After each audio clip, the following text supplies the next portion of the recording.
The stars looked the same as always from the observation deck of Terra Prime Station.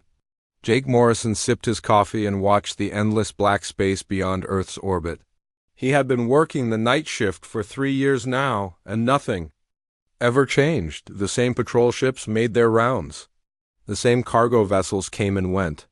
The same silence filled the radio channels. Jake walked back to his communication console and settled into his chair. The screen showed dozens of frequencies, all quiet except for routine traffic between Earth and the outer colonies. He adjusted his headset and began another scan of the deep space channels. This was his job, to listen for anything unusual coming from the void. Amy Carter worked at the station next to him. She was younger than Jake, maybe 25, with bright eyes that still held excitement for the work. Amy had joined the Space Communication Service only 6 months ago, fresh from the academy. She still believed they might hear something important someday. "Anything interesting tonight?"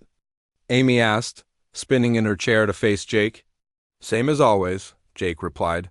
"A few merchant ships reporting their positions. Some chatter from the mining stations. Nothing worth writing home about." Amy nodded and turned back to her console. She was monitoring the automatic distress frequencies, the channels that ships used when they were in trouble. Those channels had been quiet for months. Space was a big place, and emergencies were rare. Jake finished his coffee and started another routine sweep of the communication bands. He moved through the frequencies one by one, listening for any sign of activity. Most channels carried only static or the background hum of deep space. He had done this same sweep thousands of times before. Then he heard it. The signal was faint at first, barely stronger than the background noise. Jake stopped his sweep and focused on the frequency. There was definitely something there, a pattern in the static that didn't belong. He increased the signal strength and listened more carefully. "Amy," he called out, "come look at this." Amy rolled her chair over to Jake's station. "What is it?" "Listen to this," Jake said, playing the signal through his speakers. The sound was unlike anything in their database. It came in short bursts, each one containing a complex pattern of tones and frequencies. The pattern repeated every few seconds, but with slight variations each time. It was clearly artificial, clearly intelligent, and clearly not human. "Where is it coming from?" Amy asked. Jake checked his instruments. "Deep space, very deep. The signal is coming from outside our local star cluster." Amy stared at the readouts. "That's impossible.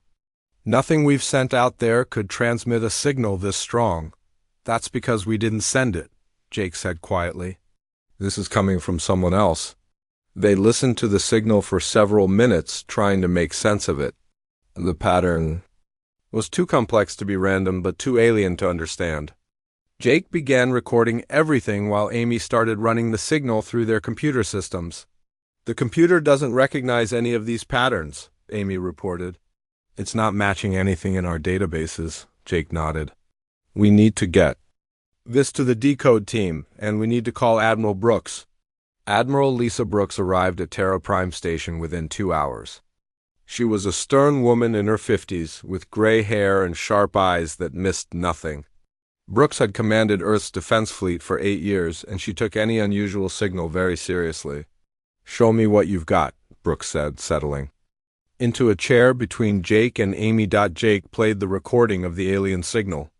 Brooks listened without speaking, her face growing more serious with each repetition of the strange pattern. "How long has this been transmitting?" Brooks asked. "We've been receiving it for about 4 hours, Jake replied. "But it could have been broadcasting for much longer. The signal is very faint." Brooks studied the readouts on Jake's console. "Have you tried sending a response?" "No, ma'am. We wanted to decode it first." "Good thinking." "Amy, what do your computers tell us about this signal?" Amy pulled up her analysis. On the main screen, "The signal is transmitting on multiple frequencies at once. It's using a kind of modulation we've never seen before. The pattern repeats, but with small changes each time. Like it's trying different versions to make sure we understand," Brooks said. "Exactly. And ma'am, there's something else. The signal is getting stronger." Brooks raised an eyebrow. "Stronger how?" Either the source is increasing its power or it's getting closer to us. The Admiral stood up and paced to the observation window. She stared out at the stars for a long moment before turning back to Jake and Amy. I want every linguist and computer expert on Earth working on this signal. I want to know what it says, where it came from, and what it wants, and I want to know in the next 6 hours. Jake nodded. Yes, ma'am, we'll get right on it. Brooks headed for the door, then stopped. And Jake? If this signal changes in any way, if it stops or starts doing something different, you call me immediately, day or night. Understood, Admiral. After Brooks left, Jake and Amy worked frantically to gather every bit of information they could from the alien signal. They brought in expert systems from universities around the world. They consulted with every linguist and mathematician they could find. Slowly, piece by piece, they began to understand what they were hearing. The breakthrough came 6 hours later. Dr. Helen Park, a linguist from the University of Seoul, called them with the news. It's a distress signal, Dr. Park said over the video link. The mathematical portions are coordinate systems and star charts. The emotional content is unmistakable. They're asking for help. Jake felt his heart racing. Help with what? That's harder to translate. But from what we can understand, someone is attacking them. They're calling for military assistance from what they call the warriors of the Deathworld. Amy looked confused. The Deathworld? Dr. Park nodded grimly. That appears to be what they call Earth. Somehow, word has gotten out about our planet and our military capabilities. They specifically want help from us. Jake stared at his console, watching the alien signal continue its desperate broadcast. Somewhere out in deep space, an entire civilization was crying out for help. And somehow they had heard that humans were the ones to call when things got desperate. He reached for his communication device to call Admiral Brooks. Earth was about to make its first contact with alien life, and that contact was a request for military intervention in a war among the stars.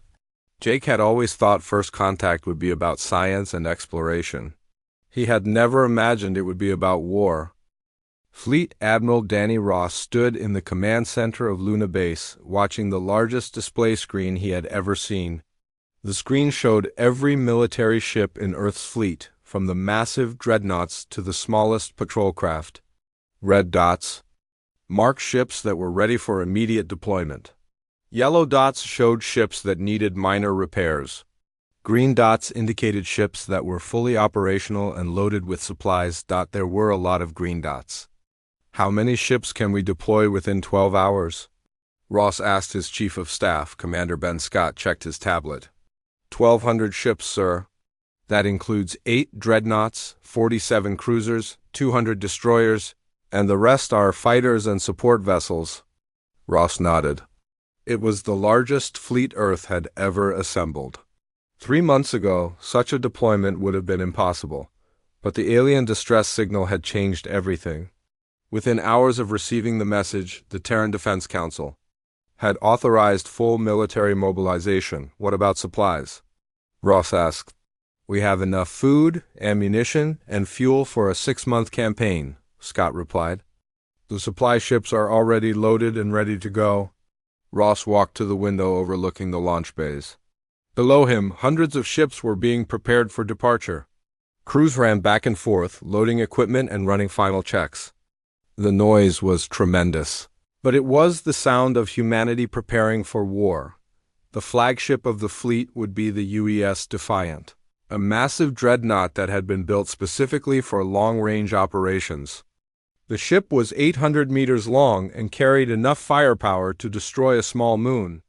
More importantly, it had the advanced communication systems needed to coordinate a fleet of this size. Captain Sophie Martinez would command the heavy cruiser UES Ranger. Martinez was one of Earth's most experienced combat officers, having served in the Outer Colony conflicts for 15 years. Her ship was designed for independent operations and could handle almost any situation. Captain Martinez is requesting permission to speak with you, Scott said. Put her through. Martinez appeared on the main screen. She was a tall woman with dark hair and serious eyes. Behind her, Ross could see the bridge of the Ranger, where her crew was preparing for departure. "Admiral, my ship is ready for immediate deployment," Martinez said. "But I have concerns about the mission timeline." "What kind of concerns?" "The alien signal indicates their star system is under attack right now. Even at maximum speed, it will take us 3 weeks to reach their location. We might be too late." Ross had been thinking about the same problem. Space was vast and even the fastest ships took time to travel between star systems. The aliens might be dead before Earth's fleet could reach them. "We'll have to take that risk," Ross said. "It's the only way to help them," Martinez nodded. "Understood, sir. The Ranger will be ready for departure in 6 hours." "Good. Have your tactical officer coordinate with the other ship captains. We need to plan our approach carefully." After Martinez signed off, Ross turned to Scott. "What's the status of the Marine deployment?" "Colonel Gary Miller has 15,000 Marines ready to deploy. They're loaded on the assault ships and ready for ground combat if needed." Ross knew that ground combat was a real possibility. The alien message had been unclear about exactly what kind of help they needed. It could be a space battle, a ground invasion, or both. Earth's fleet had to be ready for anything, Commander Rick Thompson, the fleet's senior tactical officer, entered the command center carrying a thick folder of reports. Thompson was a quiet man who preferred to work with numbers and battle plans rather than people. But he was the best tactical mind in the fleet. "Admiral, I've completed the mission analysis," Thompson said. "What did you find?" Thompson opened his folder and spread several charts on the main table. "The alien star system is located in the outer rim, approximately 400 light-years from Earth. The system contains 7 planets, with the aliens living on the 3rd and 4th planets." Ross studied the charts. "What about the enemy?" "That's where it gets complicated. The aliens mentioned an empire that has been attacking them, but they didn't provide much detail. We're going in blind. How many ships are we likely to face?" Thompson shrugged. "Could be dozens, could be thousands, we just don't know." Ross felt the weight of command settling on his shoulders. He was about to lead Earth's entire fleet into a battle against an unknown enemy in a star system they had never visited, to help aliens they had never met. It was either the most heroic mission in human history or the most foolish. "Sir," Scott said, "we're receiving another transmission from the alien signal." Ross turned to the communication console. "Put it through." The alien signal filled the command center, its strange patterns and tones echoing off the walls. But this time, the message was different. The computer had learned enough about the alien language to provide a rough translation. "Help us," the computer voice said. "Our worlds are burning. Our people are dying. The Dark Fleet destroys everything in its path. We cannot stop them. Please, warriors of the Deathworld, help us before it is too late." The message repeated several times, each repetition becoming more desperate. Then the signal cut out completely. Ross and his staff stared at the silent communication console. The implications were clear. The aliens were running out of time. "All ships prepare for immediate departure," Ross ordered. "We launch in 4 hours." "Sir, that's not enough time to complete all the pre-flight checks," Scott protested. "Then we'll complete them during the journey. Those aliens are dying while we sit here talking." The next 4 hours passed in a blur of activity. Ships that had been preparing for a 12-hour departure schedule suddenly had to be ready in 4 hours. Crews worked frantically to load supplies and complete essential repairs. Some ships would have to depart with incomplete preparations, but that was a risk they would have to take. Ross boarded the Defiant 2 hours before departure. The ship's bridge was a model of efficiency, with dozens of officers working at their stations. The main screen showed the status of every ship in the fleet. Captain Bill Hayes, commander of the carrier U.S. Liberty, reported that his fighter squadrons were ready. Captain Kate Wilson of the assault ship UES Warrior confirmed that her Marines were prepared for ground combat. One by one, the other ship captains reported their readiness. "All ships report ready for departure," Scott announced. Ross looked around the bridge of the Defiant. These people were about to risk their lives for aliens they had never met. They were leaving Earth's protection to travel into the unknown depths of space. They were doing it because someone had asked for help. Fleet Command, this is Admiral Ross. All ships, prepare for jump to hyperspace. Destination, the Outer Rim. Mission, humanitarian intervention. Let's go help some aliens. The Defiant's engines came to life with a deep rumble that Ross could feel in his bones. Around him, 1,200 other ships were doing the same thing. Earth's fleet was finally ready to answer the galactic cry for help. The jump from hyperspace always made Captain Sophie Martinez feel sick to her stomach. The UES Ranger shuddered as it dropped back into normal space, and the main screen flickered to life showing their destination. What Martinez saw made her forget all about her nausea. The Zilani star system was burning, 3 planets hung in space ahead of them, and 2 of them were covered in fires that could be seen from millions of miles away. Huge ships, dark and angular, moved between the planets, like hungry sharks. Smaller vessels fled from the burning worlds, packed with refugees trying to escape the destruction. "My God," whispered Commander Rick Thompson from his position at the tactical station. "How many people are down there?" Martinez activated her communication system. "Admiral Ross, this is Captain Martinez. You need to see this." The main screen split to show Admiral Ross on the bridge of the Defiant. His face was grim as he studied the images coming from the Ranger's sensors. "How many enemy ships are we looking at?" Ross asked. Thompson ran the numbers through his computer. "At least 800 in the immediate area, sir. They're spread out across 3 different planets. And the refugee ships? Hundreds of them, maybe thousands. They're fleeing toward the outer edge of the system." Ross was quiet for a moment. "Captain Martinez, take your ship toward the largest group of refugees. See if you can make contact with them. The rest of the fleet will hold position until we know what we're dealing with." The Ranger moved slowly toward a cluster of alien ships that were clearly in distress. Many of them were damaged, trailing smoke and debris. Some were barely holding together, their hulls cracked and leaking atmosphere. "Captain, I'm receiving a transmission from one of the refugee ships," reported Communications Officer Amy Carter, who had transferred from Terra Prime Station to join the fleet.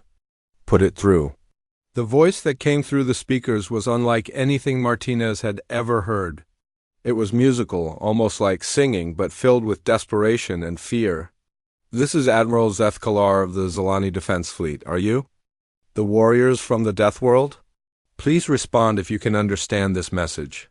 Martinez looked at Thompson, who nodded. Their computer systems had been working on the alien language during the 3-week journey, using the original distress signal as a starting point. "Admiral Zeth Kalar, this is Captain Martinez of the Earth Defense Fleet. We received your distress signal and have come to help. Can you understand me?" There was a pause, then the alien voice returned, sounding amazed. "Yes, we can understand. Your translation systems are very advanced. Captain Martinez, we need your help desperately.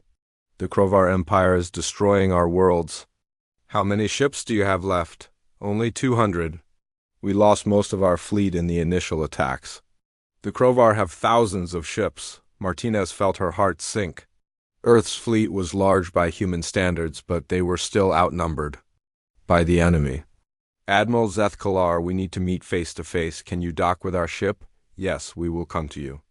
An hour later, Martinez stood in the Ranger's main docking bay, watching as an alien ship approached. The vessel was beautiful, with smooth curves and a silver hull that seemed to glow with its own light.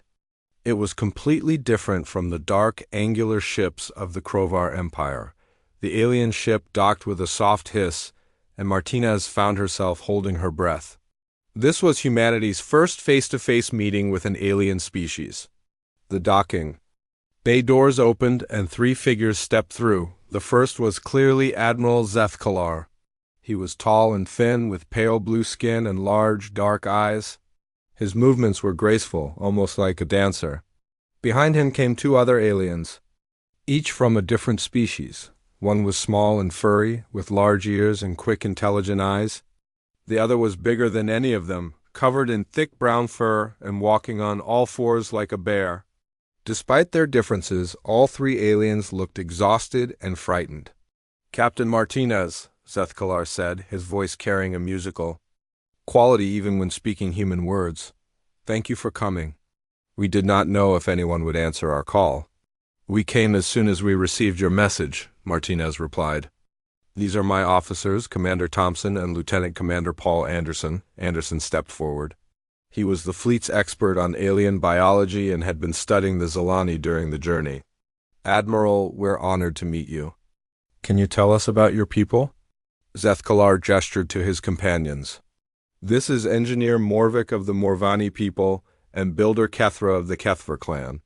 We are the Zilani Confederation, an alliance of 3 species who have lived together in peace for over 1,000 years. Until the Krovar came," added the small alien Morvik. His voice was high-pitched but clear. "They attacked without warning, without any attempt at communication. They simply began destroying our worlds." The large alien Kethra spoke in a deep, rumbling voice. "My people built the cities they are now burning. We created beauty, and they bring only destruction." Martinez led the aliens to the Rangers' briefing room, where they could talk more privately. The room's main screen showed the current situation in the star system, with Krovar ships continuing their attacks on the remaining Zilani worlds. "Admiral, we need to understand what we're facing," Thompson said. "Tell us about the Krovar Empire." Zethkalar's expression grew even more serious. "The Krovar are a warrior race that lives only for conquest. They have destroyed dozens of civilizations over the past century. Their empire spans hundreds of star systems. What do they want with your worlds?" Martinez asked. "Resources, slaves, territory. They take everything and leave nothing behind but ash and death." Morvik activated a small device that projected images into the air above the table. The images showed Krovar soldiers, tall and heavily muscled, with dark skin and red eyes. They wore thick armor and carried weapons that looked more like clubs than rifles. "The Krovar believe that might makes right," Morvik explained. "They see other species as either useful slaves or obstacles to be removed. They have no concept of mercy or negotiation." "How do they fight?" Thompson asked. "With overwhelming numbers and brutal tactics," Zethkalar replied.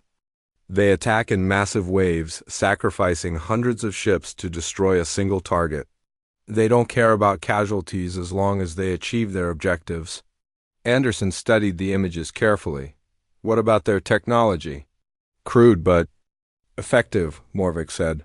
"Their ships are heavily armored but not very maneuverable. Their weapons are powerful but inaccurate. They rely on quantity over quality." Martinez felt a chill as she realized what they were facing. The Krovar Empire was everything humanity had feared about alien contact, a species that viewed other life forms as expendable resources. "Admiral Zethkalar," she said, "our fleet has 1,200 ships. How many Krovar vessels are in this system?" "We estimate at least 3,000. Zethkalar replied quietly, "and more are coming. Our scouts report another fleet approaching from the outer rim." The room fell silent. Even with their advanced technology and superior training, the human fleet was outnumbered 3-1. And if more Krovar ships were coming, those odds would only get worse. "Captain," Thompson said quietly, "we need to inform Admiral Ross about this situation." Martinez nodded. "Admiral Zethkalar will need to combine our fleets and coordinate our defense.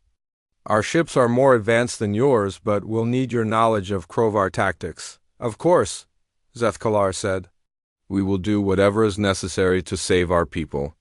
As the meeting continued, Martinez couldn't shake the feeling that they were about to face the greatest challenge in human history. The Krovar Empire had destroyed dozens of civilizations, and now Earth's fleet was all that stood between them and the complete destruction of the Zilani Confederation, the test of humanity's reputation as warriors from a Deathworld was about to begin.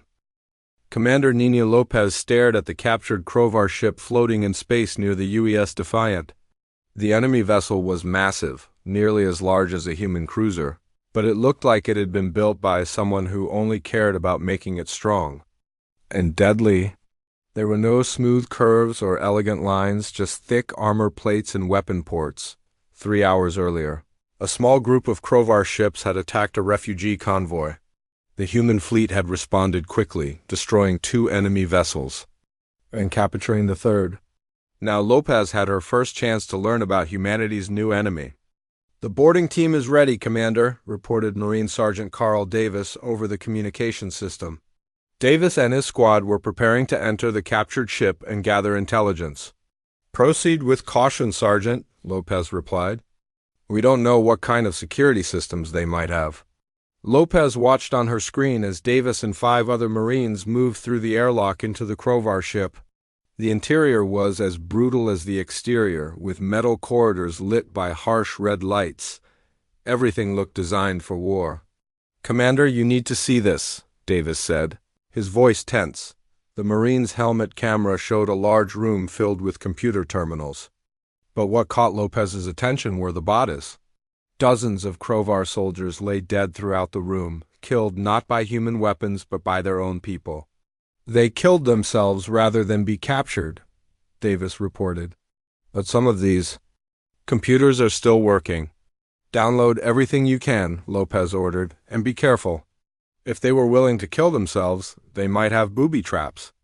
While Davis and his team worked inside the captured ship, Lopez coordinated with intelligence officers throughout the fleet. Every piece of information about the Krovar Empire was valuable. They needed to understand their enemy if they hoped to defeat them. Lieutenant Commander Paul Anderson joined Lopez in the intelligence center aboard the Defiant. As the fleet's expert on alien biology, he had been studying the dead Krovar soldiers brought back by the boarding team. "What did you learn?" Lopez asked. Anderson spread several images on the main table. "The Krovar are definitely a warrior species. Look at these physical characteristics." The images showed Krovar soldiers without their armor. They were tall and heavily muscled, with thick bones and dense muscle tissue. Their skin was dark gray, almost black, and their eyes were deep red. Everything about them looked designed for fighting. "Their entire society is built around warfare," Anderson continued. "From what we can tell, they have 3 main castes. The Dominators are the ruling class, responsible for strategy and long-term planning. The Enforcers lead the battles and command the ships. The drones make up the majority of their population and do all the actual fighting." "What about the drones?" Lopez asked. "That's the disturbing part. The drones are bred specifically for war. They're not really individuals. They're more like biological machines. They follow orders without question and don't seem to value their own lives at all." Lopez felt a chill as she considered the implications. How many of them are there? According to the computer files we recovered, the Krovar Empire controls over 500 star systems. Their total population is estimated at more than 1 trillion beings, and most of them are drones. The numbers were staggering. Even if only a small percentage of the Krovar population was involved in military operations, they could field millions of ships and billions of soldiers. Earth's entire human population was only 8 billion people. Admiral Ross entered the intelligence center, looking grim. "What's the situation, Commander Lopez?" "It's worse than we thought, sir. The Krovar Empire is massive, and they're completely dedicated to warfare. The force attacking the Zelani is just a small part of their military." Ross studied the intelligence reports. "How small?" "The 7th Fleet, commanded by someone called Dominator Vexthal. It consists of about 3,000 ships, but it's backed by planet-killer weapons." "Planet killers?" Anderson activated a computer display showing technical data recovered from the captured ship. Massive weapons platforms capable of destroying entire worlds. According to these files, the Krovar planned to test them on Zelani Prime. Ross was quiet for a long moment, absorbing the information. "When?" "Within 72 hours, Lopez replied. "They want to make sure the other Zelani worlds can see the destruction. It's part of their strategy to break enemy morale." "What about our tactical situation?" Commander Ben Scott, who had been analyzing the military data, joined the discussion. "The immediate threat is the Krovar 7th Fleet. 3,000 ships, as we already knew. But long-range sensors have detected another fleet approaching from a different direction. How many ships in the second fleet? Unknown, but it's at least as large as the first one. The Krovar anticipated that someone might interfere with their conquest of the Zilani. Ross walked to the main display screen, which showed the current positions of all ships in the star system. Red dots marked Krovar vessels, blue dots showed the human fleet, and green dots represented the remaining Zilani ships. So we're looking at 6,000 enemy ships minimum, Ross said. That's our best estimate, Scott replied. And sir, there's something else. The computer files indicate that the Krovar have been watching Earth for some time. Lopez nodded. They know about our military capabilities. They know about our fleet strength. This isn't a coincidence. They expected us to respond to the Zilani distress call. It's a trap, Anderson said quietly. They're using the Zilani as bait to draw us into a battle they think they can win. Ross turned back to his officers. Why? Would they want to fight us? We've never had any contact with them before. Because of our reputation, Lopez explained. The computer files refer to humans as the Deathworld species and the pack hunters, somehow. Stories about Earth and human military actions have spread throughout their empire. What kind of stories? Scott pulled up another set of files. References to human conflicts, both on Earth and in the outer colonies. They know about our wars, our weapons, our tactics. They see us as a potential threat to their expansion. So they want to eliminate us before we become a bigger problem, Ross concluded. Exactly. The attack on the Zilani Confederation is really an attack on Earth. They're trying to draw our fleet away from our home system and destroy it in a battle where they have overwhelming numerical superiority. Ross studied the tactical display again. The Krovar plan was simple but effective. Use the Zilani as bait, lure the human fleet into an impossible battle, and eliminate Earth's military power in one decisive engagement. After that, Earth itself would be defenseless. Commander Scott, I want you to develop new tactical plans, Ross ordered. We can't fight them ship to ship. They have too many vessels. We need to find another way. What did you have in mind, sir? The Krovar think like warriors, but they don't think like soldiers. There's a difference. Warriors fight for glory and conquest. Soldiers fight to complete the mission and go home. Lopez began to understand what Ross was thinking. You want to target their command structure. Exactly. Cut off the head, and maybe the body will stop fighting.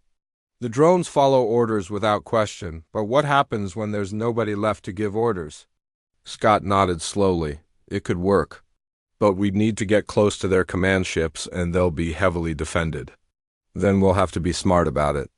Commander Lopez, I want you to work with Captain Martinez and the other ship commanders. Find me a way to get a strike team to the Krovar command vessels. Yes, sir. What about the planet killer weapons? One problem at a time. First, we deal with the immediate threat. Then we worry about saving the Zilani worlds. As the meeting broke up, Lopez remained behind to study the captured intelligence files. The more she learned about the Krovar Empire, the more she realized how dangerous they really were. This wasn't just a battle for the Zilani Confederation, it was a battle for the future of human civilization. The Krovar had conquered hundreds of worlds and destroyed dozens of species. They had built an empire based on brutal efficiency and overwhelming force. Now they had turned their attention to Earth, and they thought they could eliminate humanity just as easily as they had eliminated all the others. They were about to learn that humans were different. Earth really was a death world, and the people who lived there had learned to fight like it.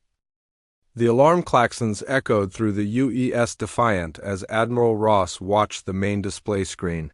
Thousands of red dots were moving toward their position in the Talar system, home to the largest Zilani colonies. The Krovar had finally decided to attack with their full force. Enemy fleet composition, Commander Scott, Ross ordered. 2,800 ships in the main attack force, Scott reported. Another 1,200 moving to flank us from the left side. Long-range sensors show the second Krovar fleet arriving in 6 hours. Ross studied the tactical display. The human and Zilani fleets were positioned around Talar Prime, the most important Zilani world still under their control. Behind them, evacuation ships were loading millions of civilians who couldn't fight. The plan was simple: hold the line long enough for the civilians to escape, then execute their secret attack on the Krovar command ships. "Captain Martinez, report," Ross said into his communication device. "UES Ranger is in position with Cruiser Group Alpha," Martinez replied from her ship's bridge. "We're ready to engage the enemy flanking force." Martinez looked around her bridge as her crew prepared for battle. Commander Thompson was at the tactical station, coordinating with the other ships in their group. Chief Engineer Pete Johnson reported that all weapon systems were operating at full power. They had 12 cruisers against 400 Krovar ships. The odds were terrible, but someone had to slow down the enemy flanking attack. "Ranger to all ships in Cruiser Group Alpha," Martinez broadcast. "Remember, our job is to buy time for the main plan, hit them hard, then fall back. Don't try to be heroes." The first wave of Krovar ships came within weapons range 30 minutes later. Martinez watched as hundreds of enemy vessels charged toward their position, firing everything they had. The Krovar ships looked like flying fortresses, covered in armor and bristling with weapons. "All ships open fire," Martinez ordered. The space around Talar Prime lit up with weapons fire. Human ships used their advanced targeting systems to pick off enemy vessels with precise shots.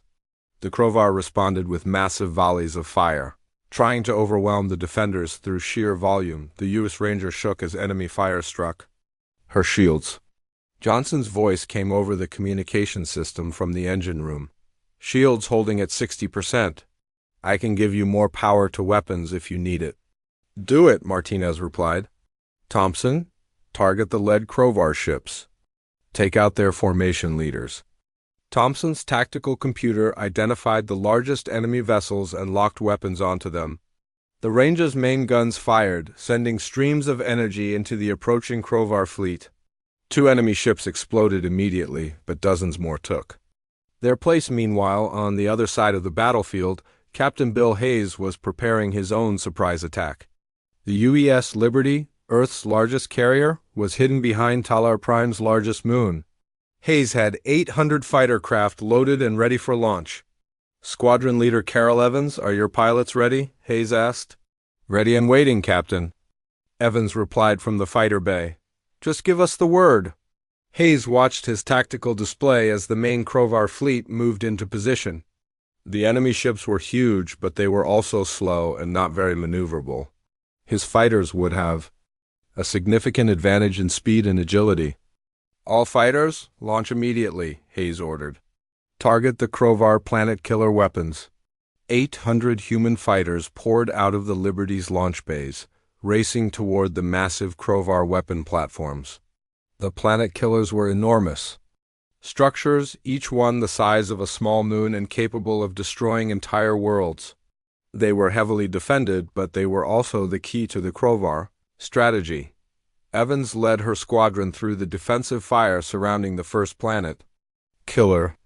Enemy fighters tried to intercept them, but the human pilots were better trained in flying superior aircraft. Evans locked her targeting system onto the weapon platform's main reactor and fired her missiles.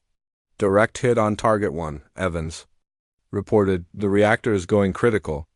The first planet killer exploded in a ball of fire that could be seen from across the star system. 6 more weapon platforms remained, but the fighters were already moving to attack them, while the space battle raged around Talar Prime. Marine Colonel Gary Miller was leading a very different kind of attack. His assault teams had used stealth ships to get close to the Krovar command vessels.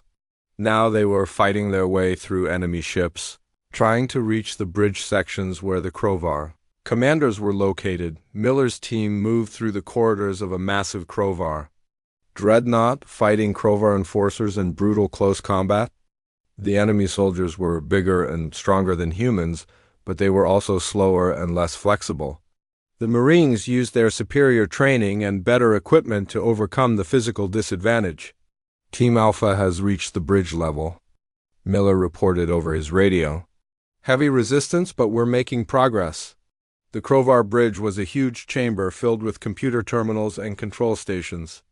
At the center stood Dominator Vexthal, the commander of the Krovar 7th Fleet.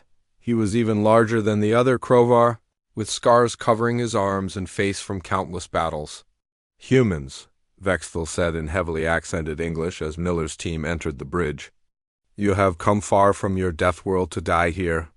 "We didn't come here to die," Miller replied, raising his rifle. "We came here to stop you." The battle for the bridge was short but intense. Krovar enforcers fought with desperate fury, but they were no match for human Marines who had trained for exactly this kind of operation. Within minutes, Vexthal lay dead and his command staff was eliminated. "Bridge secure," Miller reported. "Command and control systems are down." The effect on the Krovar fleet was immediate and dramatic. Without orders from their commanders, the drone ships began to lose coordination. Some continued fighting, but others simply stopped moving. The organized attack dissolved into chaos as individual ships acted without any central plan. Captain Martinez saw the change immediately. "All ships, the enemy is breaking up. Press the attack." The human and Zilani fleets moved forward, targeting the confused Krovar vessels. Without coordination, the enemy's numerical advantage meant much less. Human ships worked together to isolate and destroy enemy vessels one by one. The tide of battle had turned, but the fighting was far from over. The second Krovar fleet was still approaching, and there were still hundreds of enemy ships in the immediate area. The planet-killer weapons continued to pose a threat to the Zilani worlds. Admiral Ross watched the battle unfold from the bridge. Of the Defiant, the plan was working, but at a heavy cost. Several human ships had been destroyed, and hundreds of crew members were dead or wounded. The UES Ranger was badly damaged, her hull cracked and her engines failing. "Admiral, Captain Martinez is requesting permission to withdraw," Scott reported. "Granted. Tell her to fall back and effect repairs." Ross turned his attention to the approaching Second Krovar Fleet. Even with their success against the First Fleet, the humans were still outnumbered. The second battle would decide the fate of both the Zilani Confederation and Earth's fleet. "All ships, prepare for round 2, Ross announced. "The enemy reinforcements will be here soon." The space around Talar Prime was littered with debris from destroyed ships, both human and Krovar. But the defenders had proven something important. The Krovar Empire could be beaten. Their reputation for invincibility was broken, and word of that defeat would spread throughout the galaxy. The question now was whether the human fleet could survive long enough to claim a complete victory. The second Krovar fleet dropped out of hyperspace like a dark cloud covering the stars. Admiral Ross counted 1,500 ships, all moving in perfect formation toward the human and Zilani defensive positions. These ships looked different from the First Fleet, newer, better armed, and more organized. "Admiral, incoming transmission from the enemy fleet," reported Communications Officer Amy Carter. "Put it through." The voice that filled the bridge of the UES Defiant was cold and filled with anger. "I am Dominator Kethver of the Krovar 2nd Fleet. You have interfered with our conquest and killed my brother Vexthal. Surrender now, and your deaths will be quick." Ross looked around his bridge at his tired crew. They had been fighting for 12 hours straight, and many of their ships were damaged. But nobody looked ready to give up. "This is Admiral Ross of the Earth Defense Fleet. Your brother started this war when he attacked innocent people. If you want a fight, you'll get one." The communication channel went silent.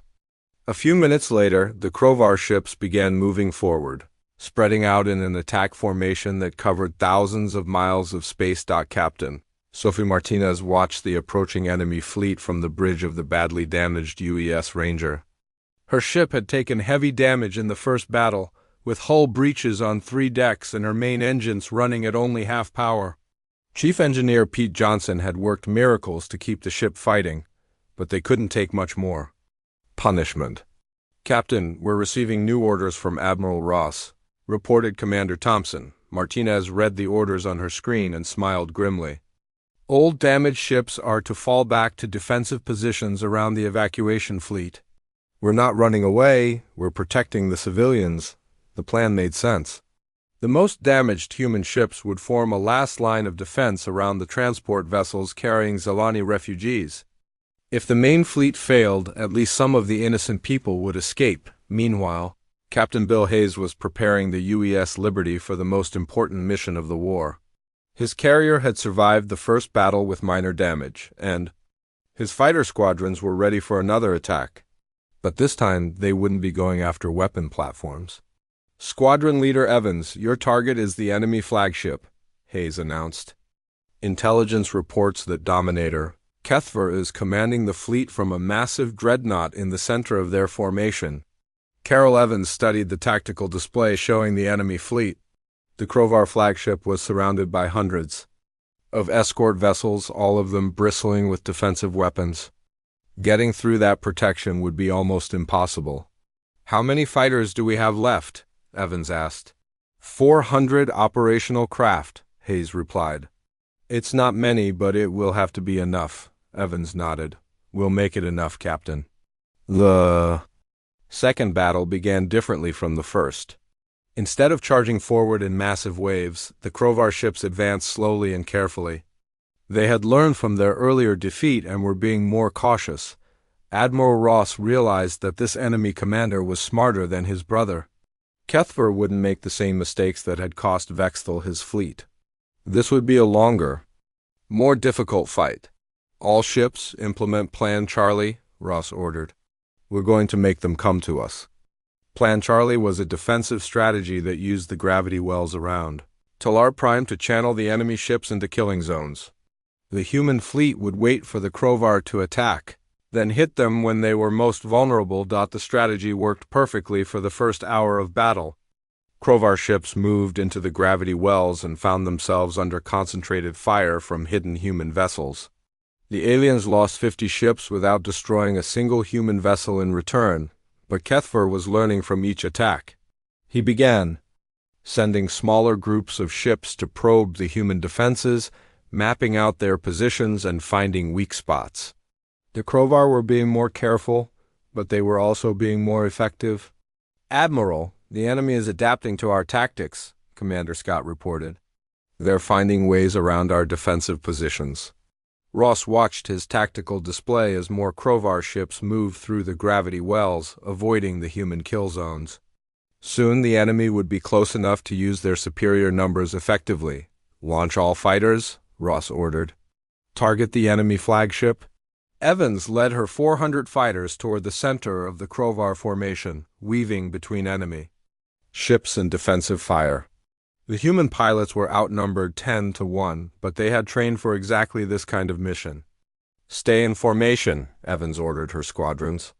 "We only get one chance at this." The fighters punched through the outer defenses, losing dozens of craft to enemy fire. But the survivors kept flying, racing toward the massive Krovar flagship that dominated the center of the enemy fleet. The flagship was enormous, easily 3 times the size of the largest human ship. Its hull was covered with weapon emplacements and armor plating, but Evans could see weak spots, areas where the ship's structure was less protected. "All squadrons, target the bridge section," Evans ordered.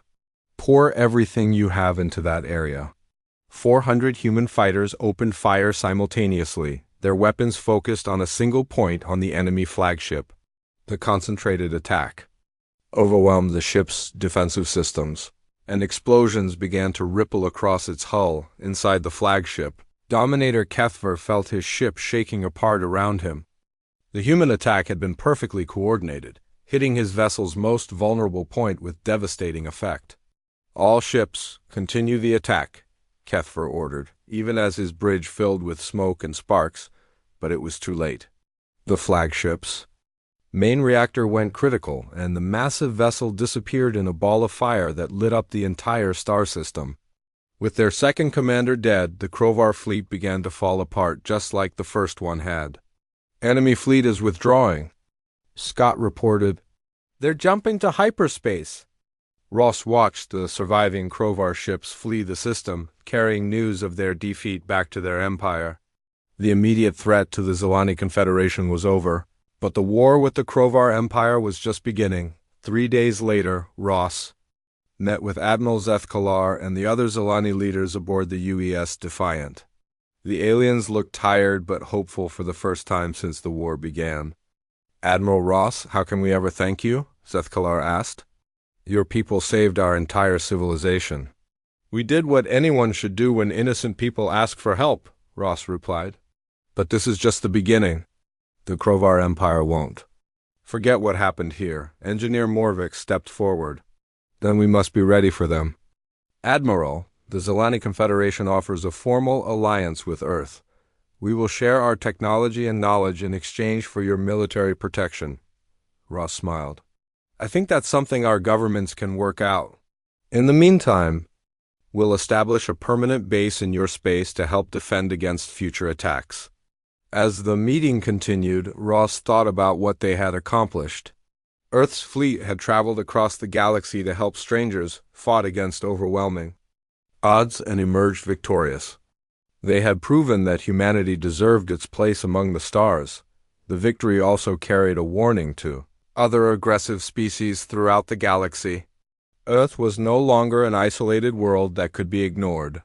Humanity had allies now, and they were willing to fight to protect the innocent. Word of the battle spread quickly through galactic communication networks. Other species began sending diplomatic messages to Earth, seeking alliances or offering trade agreements. Some were motivated by friendship, others by fear, but all recognized that humanity had become a major power. Captain Martinez stood on the observation deck of the rebuilt UES Ranger, watching human and Zalani ships patrol together through space. The alliance was working well, with both species learning from each other. The Zalani had provided Earth with advanced medical technology and energy systems. In return, human engineers were helping to rebuild the damaged Zalani worlds and design better defensive systems. Ross joined Martinez at the observation window. "What do you think comes next?" he asked. "More calls for help, probably," Martinez replied. "Word is getting out that Earth responds when people ask for assistance. Every oppressed species in the galaxy is going to want our help. And we'll give it to them?" Martinez smiled. "We're humans, Admiral. It's what we do." As they watched, a communication alert sounded throughout the station. Another distress signal was coming in from deep space, another cry for help from somewhere in the galaxy. Ross and Martinez looked at each other and nodded. Earth's fleet stood ready to answer.